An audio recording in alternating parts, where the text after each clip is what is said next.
The first time anyone at Fort Bragg noticed Sarah Vance, she was mopping a floor, not leading troops, not firing weapons, not giving orders, mopping. She wore plain gray coveralls with her name stitched across the pocket in faded letters. Her dark hair was pulled back in a simple ponytail. No makeup, no jewelry, nothing that made her stand out in any way. She was 34 years old, thin, quiet, and invisible. That was exactly how she wanted it. The soldiers walked past her every single day without a second glance. To them, she was just part of the maintenance crew. A janitor. Someone who emptied trash cans and cleaned bathrooms while real warriors did real work. They had no idea. None of them knew that 15 years earlier, Sarah Vance had been one of the most feared interrogators the CIA ever trained. They didn't know she spoke 7 languages fluently. They didn't know she had spent 6 years in black site operations across 3 continents, breaking enemy commanders who thought they were unbreakable. And they certainly didn't know why she'd vanished. She had left that life behind after a mission in Afghanistan went sideways. A mission where she'd been forced to make a choice no one should ever have to make. A choice that saved 43 American lives but cost her everything she believed about herself. After that, she'd asked for a transfer. A quiet post. A place where no one knew her face or her name. Somewhere she could disappear into routine and silence. Fort Bragg gave her that.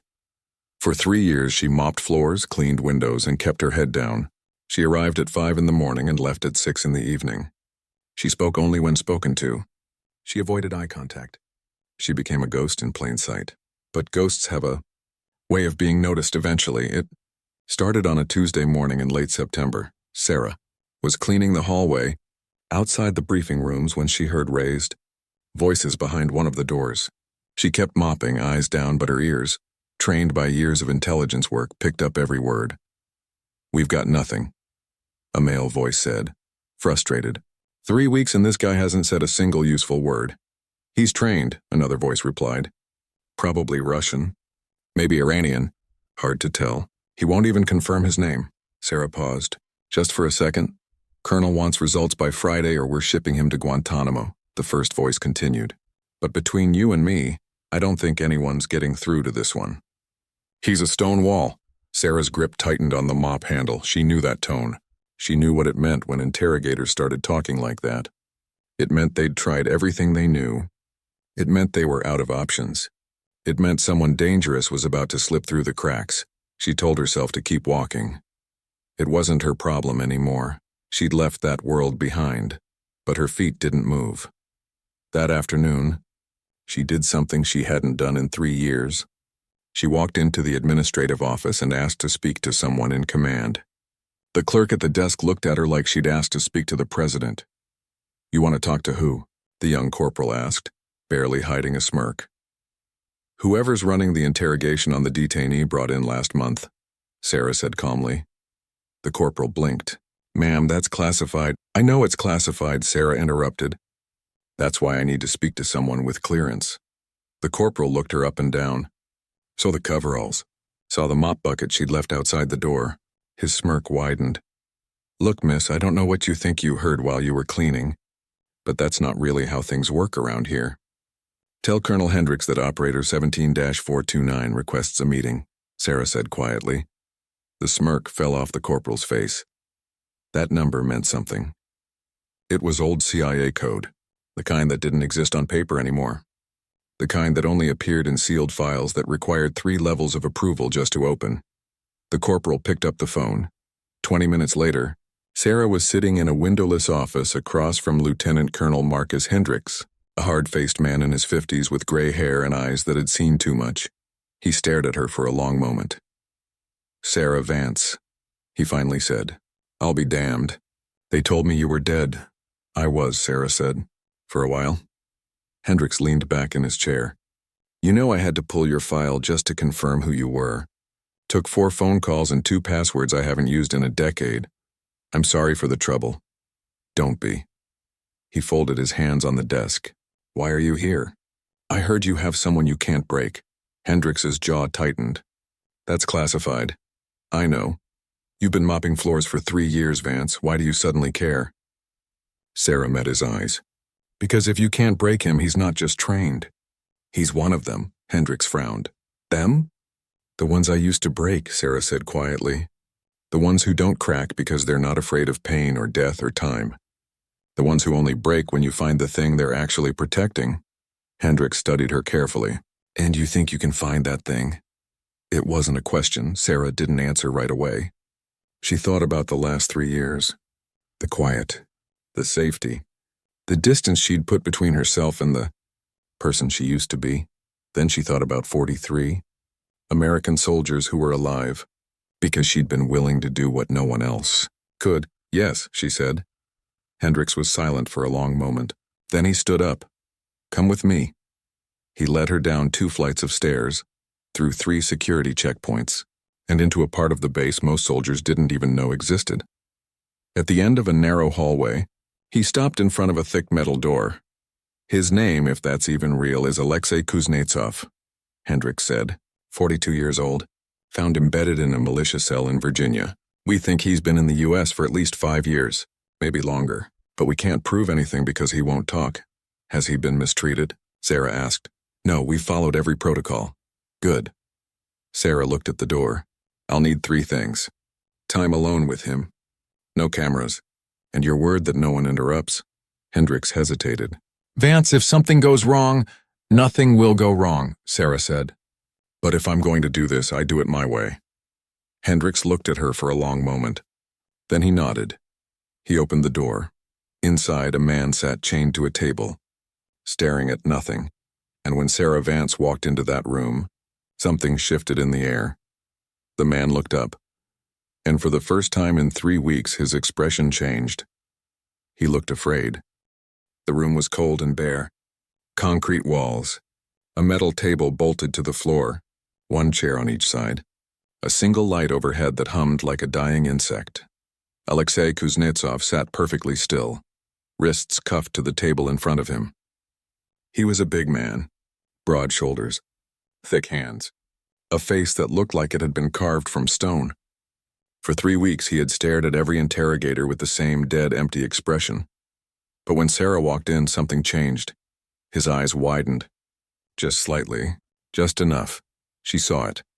Sarah pulled out the chair across from him and sat down slowly. She didn't speak, didn't smile, didn't threaten. She just looked at him. For 2 full minutes, neither of them said a word. Finally, Alexei spoke. His voice was rough, accented. You are not military. No, Sarah said. You are not FBI. No. His eyes narrowed. Then who are you? Sarah leaned forward, elbows on the table, hands folded. I'm the person they call when men like you stop talking. Alexei's jaw tightened. You've done well, Sarah continued, her voice calm, almost gentle. 3 weeks and you haven't given them anything. Not your real name. Not your handler. Not your mission. That takes discipline, training, loyalty. He said nothing. But we both know you're not staying silent because you're loyal, Sarah said. You're staying silent because you're afraid. His face didn't move, but his breathing changed. Shallow, faster. You're afraid of what they'll do to your family if you talk, Sarah said quietly. Your wife, your daughter, the ones back in St. Petersburg. Alexei's eyes went cold. I have no family. Katya and Anya, Sarah said. Your wife is a school teacher. Your daughter just turned 9. She likes ballet. She wants to be a dancer. The color drained from his face. Sarah didn't blink. Your handlers told you that if you ever talked, they'd be killed. That's how they keep people like you quiet. Fear, control. The promise that silence will keep the people you love safe. Alexei's hands clenched into fists. If you know this, then you know I cannot speak. You're right, Sarah said. If you talk, they'll kill your family. That's not a bluff. That's a fact. She paused. But here's what your handlers didn't tell you, she continued. They're going to kill them anyway. Alexei's breath caught. You think you're valuable to them, Sarah said. You think that as long as you stay quiet, you're protecting Katya and Anya. But the truth is, the moment you were captured, you became a liability, and your family became loose ends. No, Alexei whispered. They're already planning it, Sarah said. Maybe they've already done it. Because dead families can't be used as leverage. Dead families can't talk, and dead families can't make a man break. Alexei's breathing was ragged now, his eyes wild.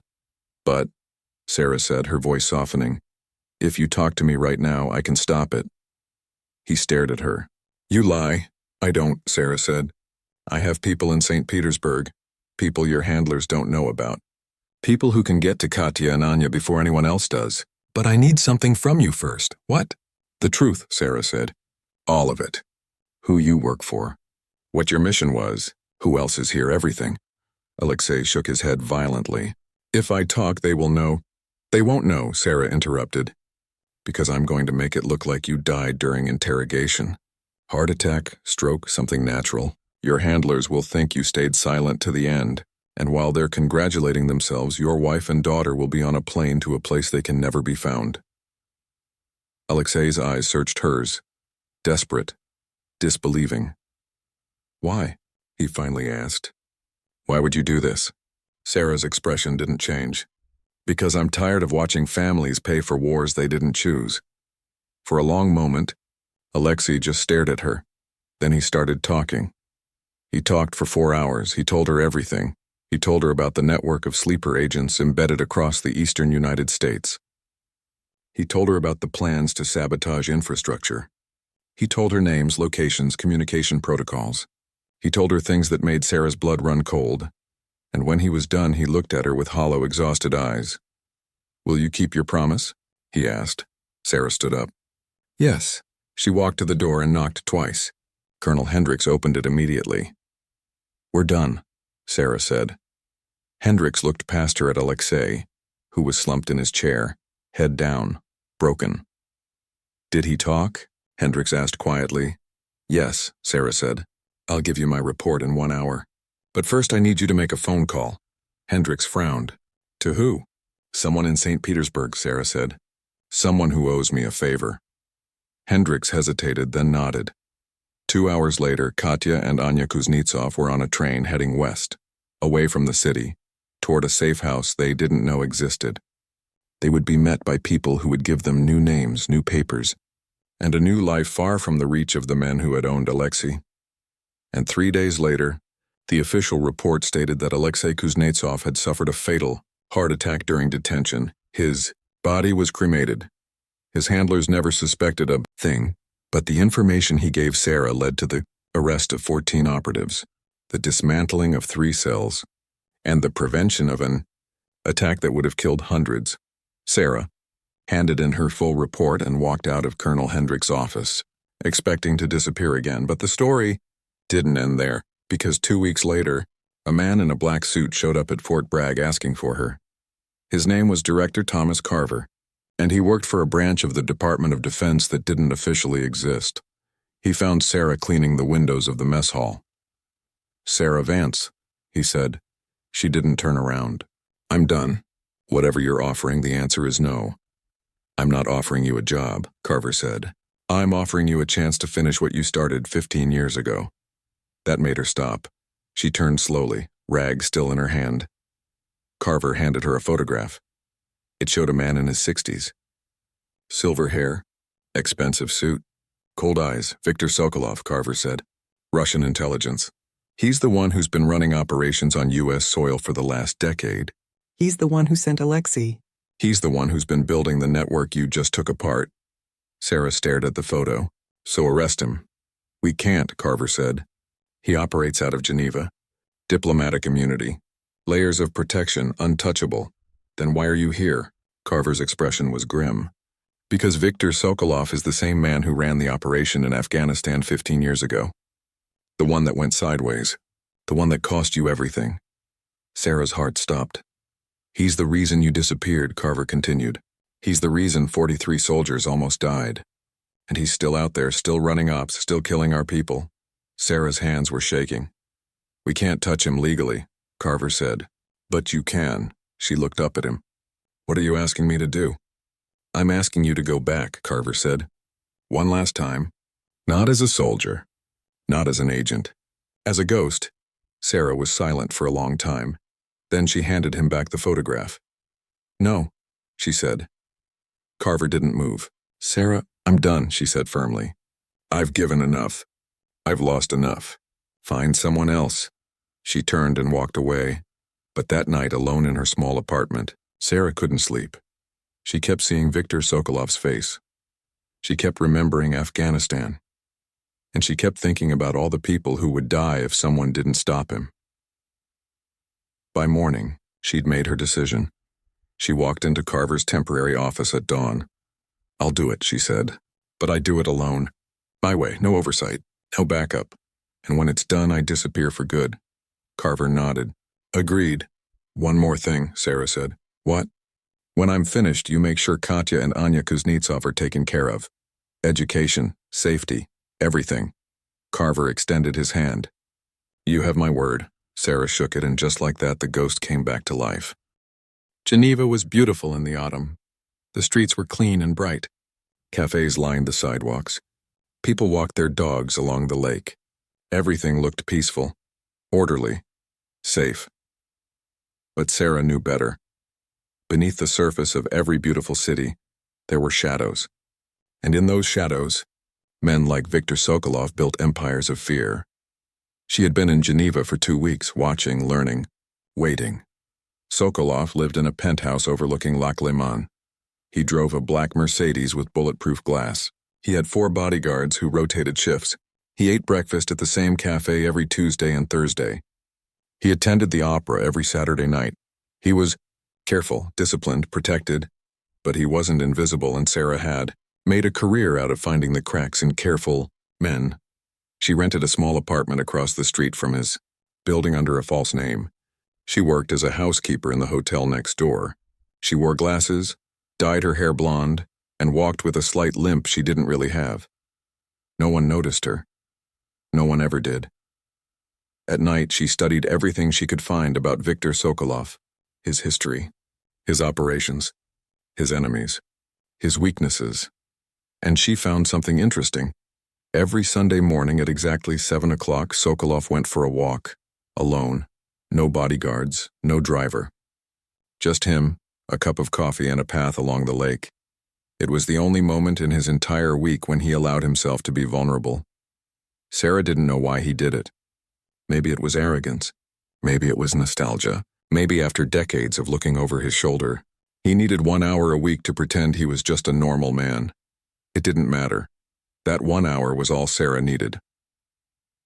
On the 3rd Sunday of her surveillance, she made her move.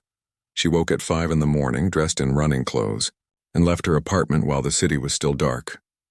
She jogged to the lake, stretched, and settled onto a bench near the path Sokolov always took. She waited. At 6:58, she saw him approaching. He was tall, well-dressed, even in casual clothes, with the kind of posture that came from military training.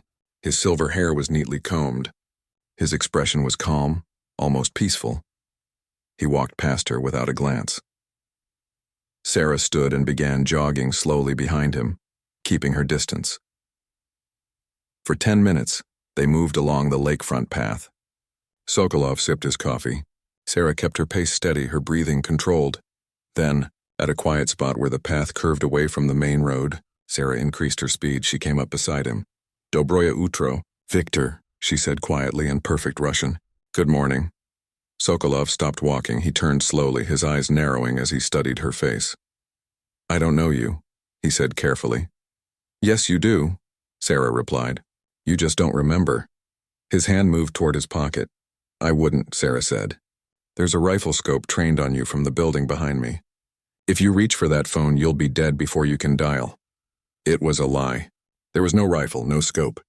But Sokolov didn't know that. His hand stopped. "Who are you?" he asked. "Kandahar," Sarah said. 15 years ago. You ran an operation that targeted a convoy of American soldiers. You used false intelligence to lure them into an ambush." Sokolov's expression didn't change, but something shifted in his eyes. Recognition. 43 men were supposed to die that day, Sarah continued. But they didn't, because someone broke your asset before the ambush happened. Someone got him to talk. "You," Sokolov said quietly. "Me." He studied her carefully. "You were the interrogator." "The one they called 17. Sarah didn't confirm or deny it. "I heard you disappeared after that," Sokolov said. "I assumed you were dead." "I was," Sarah said. "For a while." Sokolov's lips curved into a cold smile. "And now you've come for revenge. How American, how sentimental." I didn't come for revenge, Sarah said. I came to stop you. Stop me? Sokolov laughed. You think you can stop me? Here in Geneva, I have diplomatic protection, layers of security, governments in my pocket. You're just one woman with no authority, no backup, and no way out. You're right, Sarah said. I have none of those things. She took a step closer. But I do have something you don't, she continued. I have the names of every agent you've placed in the United States. I have the locations of every safe house, every communication hub, every sleeper cell you've built over the last decade. I have bank records, email trails, and recorded conversations that tie you directly to 3 acts of terrorism on American soil. Sokolov's smile faded, and Sarah glanced at her watch. 4 hours. All of that information will be delivered to the intelligence agencies of 14 different countries, including Russia. The color drained from Sokolov's face. You're lying, he said. Am I? Sarah asked. You know what happens when Moscow finds out you've been skimming money from operations. You know what they do to agents who become liabilities. Sokolov's breathing quickened. They'll send someone for you, Sarah said quietly. Maybe tonight. Maybe next week. But they'll come. And when they do, all your diplomatic protection won't mean a thing. Because Moscow doesn't leave loose ends. You can't do this, Sokolov hissed. I already have, Sarah said. The files are uploaded. The timers are set. In 4 hours, your life as you know it is over. She paused. Unless, she added. Sokolov stared at her. Unless what? Unless you disappear, Sarah said. Right now. Today. You leave Geneva, you abandon your network, and you never run another operation again. You vanish completely. And if I do that, you'll stop the files from being sent? Yes, Sokolov's jaw clenched. And I'm supposed to just trust you? No, Sarah said. You're supposed to understand that you have no other choice. For a long moment, neither of them moved. Then Sokolov's shoulders sagged. He was beaten, and he knew it. How do I know you won't send the files anyway? He asked quietly. You don't, Sarah said. But you know I could have killed you just now. I didn't, that should tell you something. Sokolov looked out at the lake, his expression hollow. I built this network for 20 years, he said. I know. I gave everything to it. I know. He turned back to her. You're destroying my life. No, Sarah said. I'm giving you a chance to keep it. That's more than you gave those 43 soldiers. Sokolov was silent. Then slowly he nodded. I'll disappear, he said. But if you betray me, you'll do nothing, Sarah interrupted. Because you'll be too busy staying alive. She turned and started jogging back down the path. Wait, Sokolov called after her. Sarah stopped but didn't turn around. Why didn't you just kill me? He asked. Sarah looked back over her shoulder.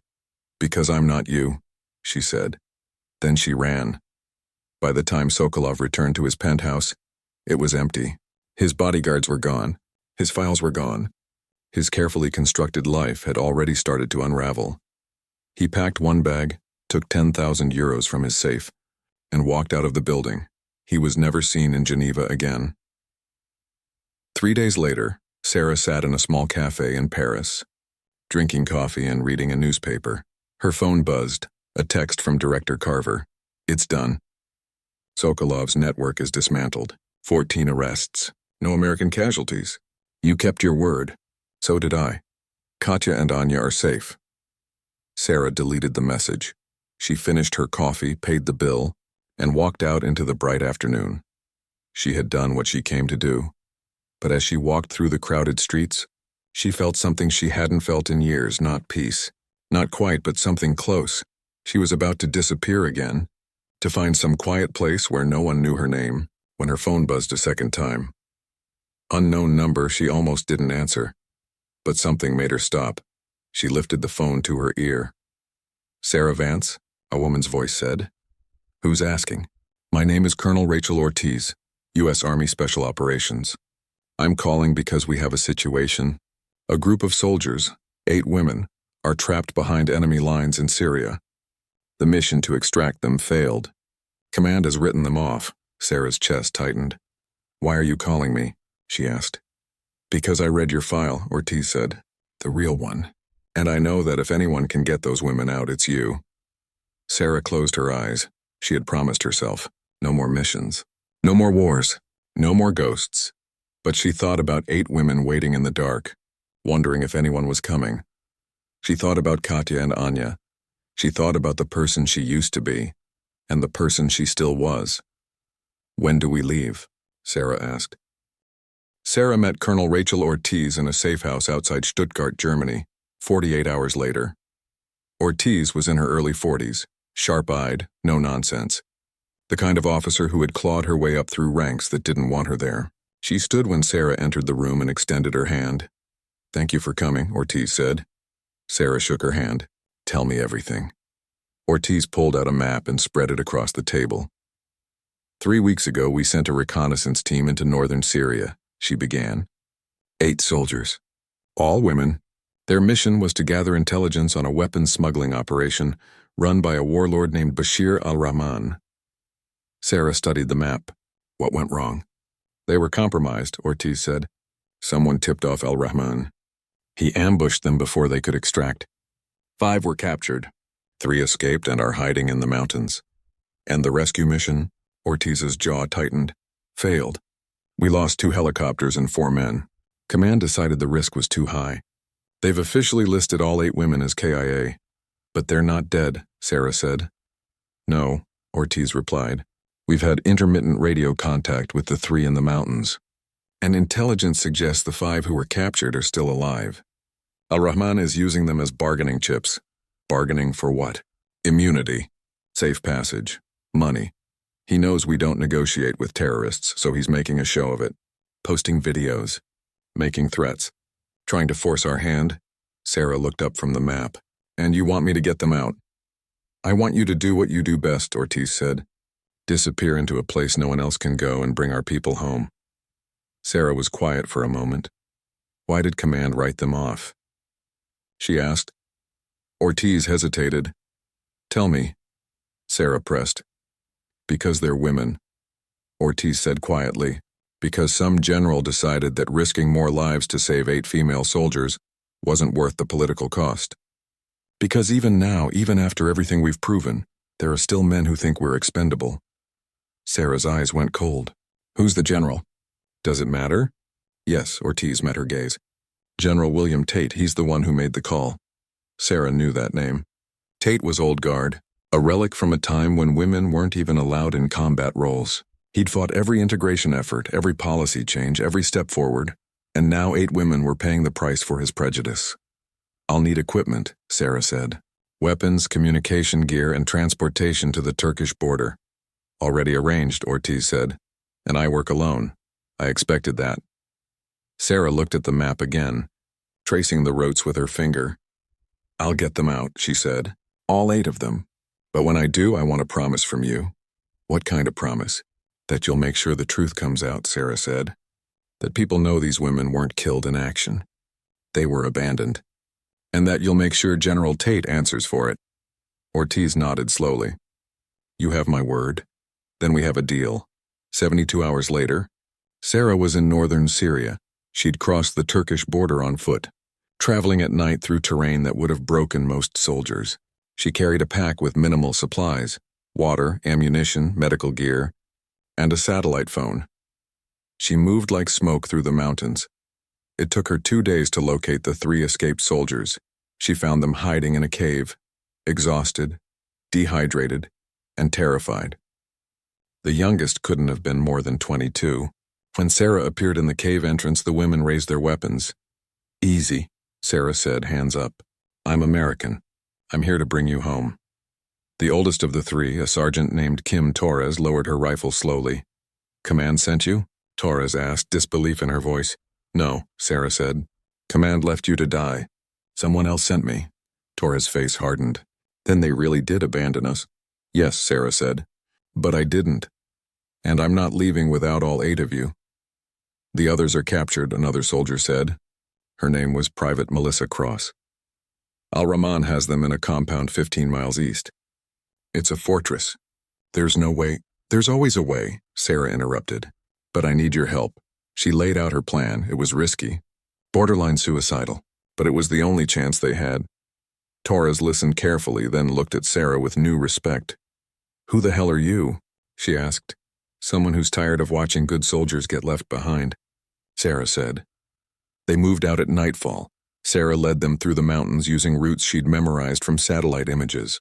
They moved in complete silence, every step calculated, every sound measured. By dawn, they had reached the ridge overlooking Al-Rahman's compound. It was exactly as intelligence had described. High walls, guard towers, armed men patrolling the perimeter, and somewhere inside 5 American soldiers were waiting to die. "We'll never get in there," Cross whispered. "We're not going in," Sarah said. "They're going to bring them out." "How?" Sarah pulled out the satellite phone and made a call. 5 minutes later, an explosion rocked the western side of the compound. Chaos erupted. Guards ran toward the blast. Alarms blared. Al-Rahman's men scrambled to respond to what they thought was an airstrike. But there was no airstrike. Just a remotely detonated charge Sarah had planted the night before. While the guards were distracted, Sarah and the 3 soldiers moved down the ridge toward the compound's eastern wall. Sarah scaled it in seconds, dropping silently into the courtyard below. She moved through the shadows like a ghost, taking out 2 guards without a sound. Then she found the holding cells, 5 women, bruised and exhausted but alive. Sarah cut through the lock and pulled open the door. "Let's go," she said. One of the women, a lieutenant named Amy Schultz, stared at her. "Who are you?" "Your ride home," Sarah said. "Move, now." They didn't argue. Sarah led them back through the compound, past the confused guards over the eastern wall, and into the darkness beyond. By the time Al-Rahman realized what had happened, Sarah and all 8 soldiers were miles away, disappearing into the mountains. They crossed back into Turkey 3 days later, exhausted, battered, but alive, all 8 of them. When they arrived at the safe house, Colonel Ortiz was waiting. She embraced each of the women, tears in her eyes. Then she turned to Sarah. "You did it," Ortiz said. "I gave you my word," Sarah replied. "What now?" Sarah looked at the 8 soldiers, at their faces, at the strength and fire still burning in their eyes despite everything they'd been through. "Now you keep yours," Sarah said. 2 weeks later, the story broke. Not through official channels, not through military press releases, through a journalist who received an anonymous package containing mission reports, radio transcripts, and recorded conversations. That proved beyond any doubt that General William Tate had ordered 8 female soldiers abandoned. In hostile territory, the backlash was immediate. Congressional hearings were launched. Tate was forced to retire in disgrace. Policies were changed, and the 8 women became symbols of something larger, proof that courage has no gender, and that those who abandon their people deserve no honor. Sarah watched it all from a distance. She was already gone by the time the first hearing began. She disappeared again, this time to a small coastal town in Portugal, where no one asked questions and the ocean drowned out the noise of the world. She rented a small house. She walked on the beach. She read books. She slept without nightmares for the first time in years. But one evening, as the sun set over the Atlantic, her phone rang. She almost didn't answer, but she did. "Sarah Vance," a voice said. "Depends who's asking." "My name is Lieutenant Amy Schultz. You pulled me out of Syria." Sarah was quiet. "I just wanted to call and say thank you," Schultz continued. "All of us did. You didn't have to come for us, but you did. And I need you to know, you're the reason I still believe in this country." Sarah's throat tightened. "You don't need to thank me," she said quietly. "Yes, I do," Schultz replied. "Because people like you are the reason people like me can keep fighting." They talked for a few more minutes. Then Sarah ended the call and sat on her porch watching the waves. She thought about all the years she'd spent in the shadows. All the missions, all the sacrifices, all the things she'd done that no one would ever know about.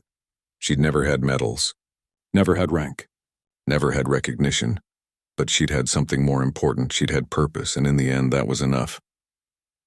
3 months later, a package arrived at her door.